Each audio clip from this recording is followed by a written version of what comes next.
जय माता दी। जय। आप अभी माता रानी के दरबार आए हैं और कुछ टाइम पहले ही आपने वीडियो देखा था यात्रा पर्ची का, तो क्या सीन रहा है यात्रा? बहुत बढ़िया रहा यात्रा पर्ची का। तो आपने घर से ही बुक कर लिया? हाँ जी, घर से ऑनलाइन बुकिंग कराई थी। आपकी वीडियो देख के पता लगा था कि मैं भाई इसको ऑनलाइन बुकिंग पहले ही कर लो यात्रा पर्ची को देख के।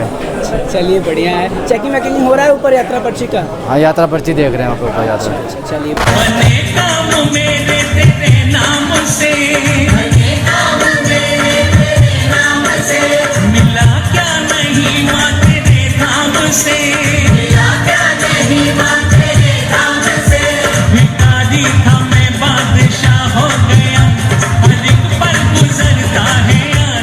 माता दी। स्वागत है आप सबका एक बार फिर से एक नए वीडियो में। मेरा नाम है आयुष और आप देख रहे हैं आपका प्यारा यूट्यूब चैनल ट्रेन राइडर। आज की इस नई वीडियो में हम आप सबको श्री माता वैष्णो देवी के आगामी नवरात्रों से जुड़ी कुछ महत्वपूर्ण जानकारियां साझा करने वाले हैं।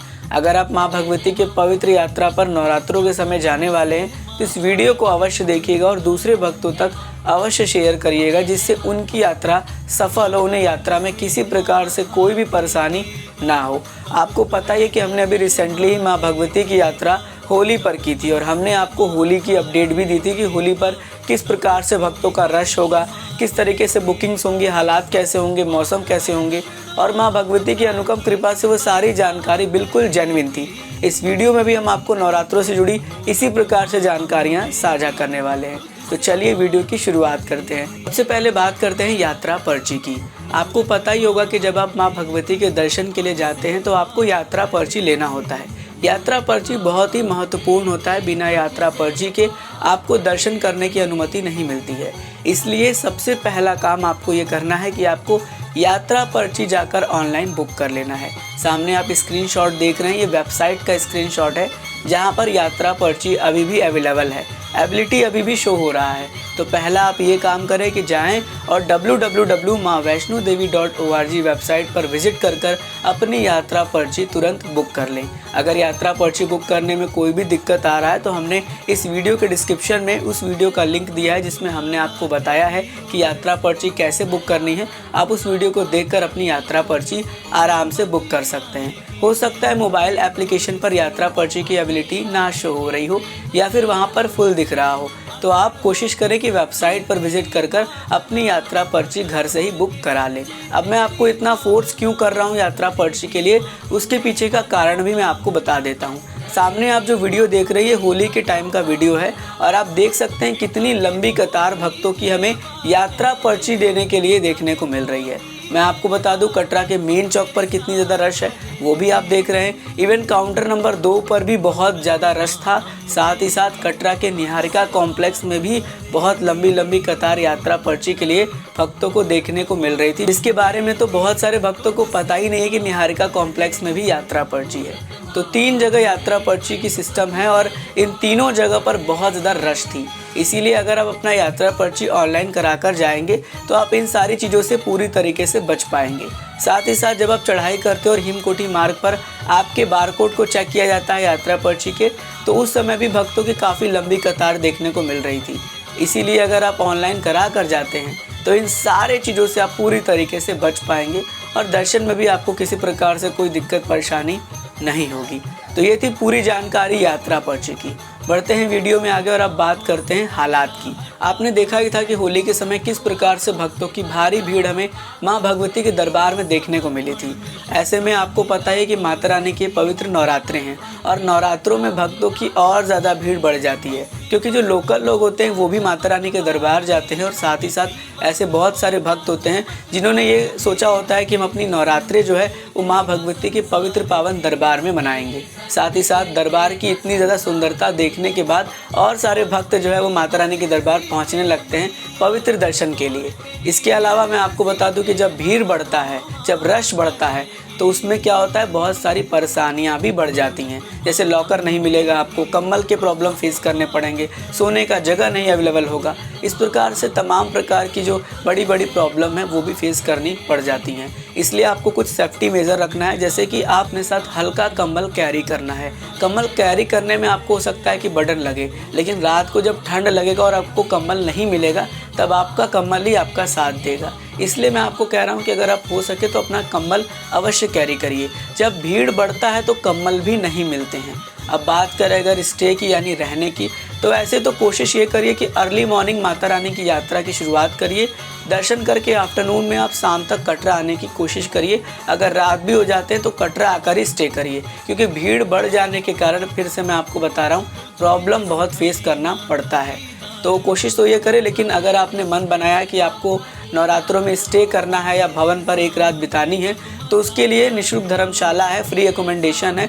मैंने भवन व्लॉग बनाया, उसमें मैंने दिखाया है कि कहाँ पर निःशुल्क धर्मशाला है, कहाँ पर कंबल मिलते हैं। उस वीडियो को आप पूरा देख लीजिएगा, उसका लिंक इस वीडियो के डिस्क्रिप्शन में मैं आपको शेयर कर दूंगा, जिससे आपको काफ़ी हेल्प मिलेगी। आप ये देख पाएंगे कहाँ पर क्या क्या चीज़ें हैं और आप आराम से अपनी यात्रा को सफल बना पाएंगे। फ़िलहाल ये तो थी ये सारी चीज़ों की जानकारी।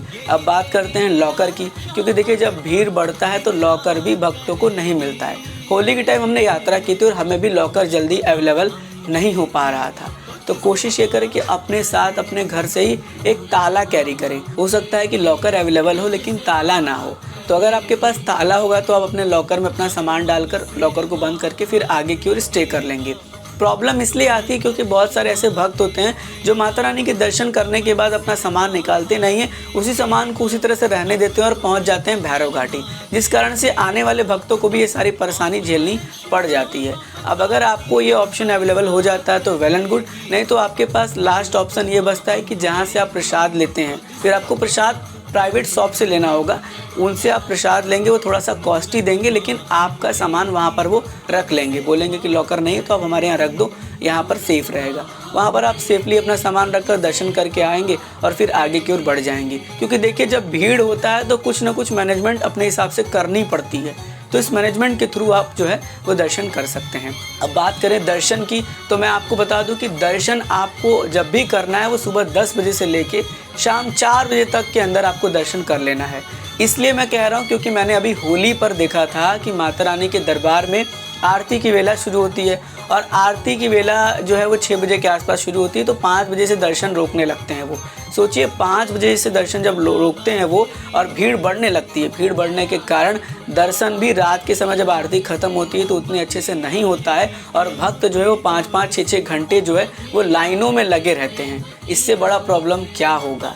इसीलिए कोशिश ये करें कि आप सुबह 10 बजे से लेके शाम 4 बजे तक माता रानी के पवित्र दर्शन को प्राप्त कर लें और दर्शन करने के बाद भैरव बाबा के भी दर्शन कर लें, क्योंकि भैरव बाबा के दर्शन भी शाम को 7 बजे से लेके 8:30-8 बजे तक बंद रहते हैं।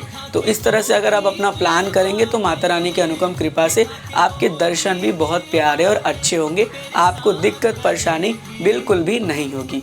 बात करें अगर मौसम से जुड़ी जानकारियों की, तो फिलहाल गूगल रिपोर्ट के अकॉर्डिंग मौसम पूरी तरीके से साफ़ सुथरा रहने वाला है। कोई भी दिक्कत परेशानी आपको यात्रा में नहीं होगी। हालांकि दिन के समय आपको ठंड बिल्कुल नहीं लगेगा, लेकिन जैसे जैसे रात होगा आपको हल्के हल्के ठंड भवन पर महसूस होंगे। इसलिए अपने हिसाब से अपना गर्म कपड़ा एक अवश्य कैरी करिएगा, जिससे आप पूरी तरीके से प्रोटेक्ट रहें। साथ ही साथ बात कर लेते हैं सुविधाओं की, तो मैं आपको बता दूं ऐसे तो सारी सुविधाएं भक्तों को निरंतर तौर पर मिलती हैं, कोई भी सुविधाएं जनरली बंद नहीं होती हैं।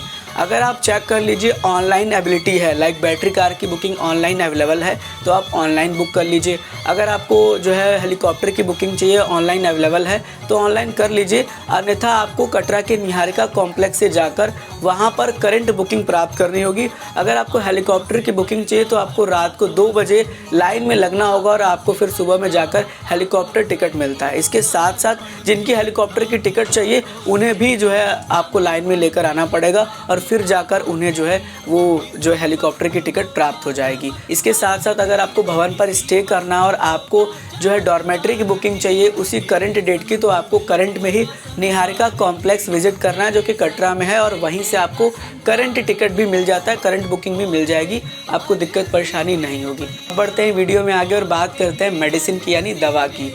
आप सब अपनी यात्रा की शुरुआत अपने घर से करते हैं तो कोशिश सबसे पहले ये करें कि अपना जो भी मेडिसिन है वो अपने घर से अपने साथ ही लेकर आए।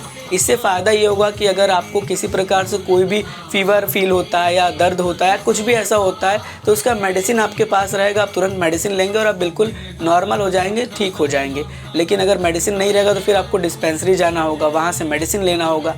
श्राइन बोर्ड की सुविधाएँ हैं बट कोशिश ये करें कि जितनी सुविधाएं आप अपने से अपने साथ कैरी कर सकते हैं वो ज़रूर कैरी करें, उससे आपको बहुत ज़्यादा अच्छा होगा, दिक्कत परेशानी बिल्कुल भी नहीं होगी। और यात्रा करते टाइम आप कोशिश ये करें कि आप ड्राई फ्रूट्स का सेवन करें, लाइक काजू, किशमिश, बादाम, पिस्ता, ये सब खाएंगे तो आपको काफ़ी अच्छा फील भी होगा और आपका माइंड भी अच्छा रहेगा और आपको एक एनर्जी भी मिलती रहेगी। इसके साथ साथ अब अगर समर का सीज़न आ रहा है तो ग्लूकॉन डी घर से ही कैरी करिएगा, वो आपके लिए बड़ा अच्छा ऑप्शन हो जाता है। बढ़ते ही वीडियो में आगे और अब बात करते हैं कोविड गाइडलाइन की।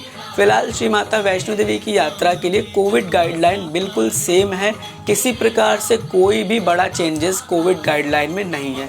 अगर आपने वैक्सीन की दोनों डोज ले रखी है तो आपको अपने साथ कोविड की वैक्सीनेशन की सर्टिफिकेट कैरी करनी है।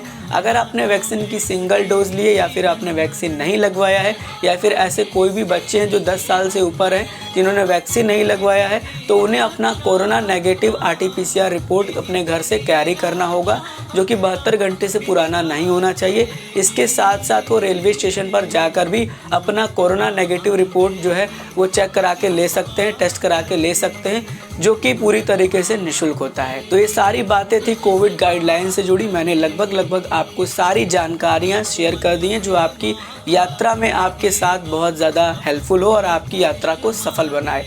आशा करूंगा कि इस वीडियो में जो भी जानकारियां मैंने आप सब तक साझा की है उससे आपकी यात्रा ज़रूर अच्छी होगी और आपको काफ़ी मदद मिलेगी अपनी यात्रा को आगे बढ़ाने में, अच्छी तरीके से यात्रा करने में। बाकी हम माँ भगवती से हाथ जोड़कर आप सब के लिए दिल से यही प्रार्थना करेंगे कि आपकी नवरात्रों की यात्रा माता रानी की अनुपम कृपा से सफल हो, आपको किसी प्रकार से कोई भी दिक्कत परेशानी माता रानी के पवित्र नवरात्रों में ना फेस करना पड़े। चलिए अब हमें दीजिए इजाज़त, हम फिर मिलेंगे किसी नेक्स्ट वीडियो में। मेरा नाम था आयुष, आप देख रहे थे आपका प्यारा YouTube channel train rider. God bless you all. जय हिंद, जय माता दी। ये तन मन अब हुआ तेरा, रहा कुछ भी नहीं।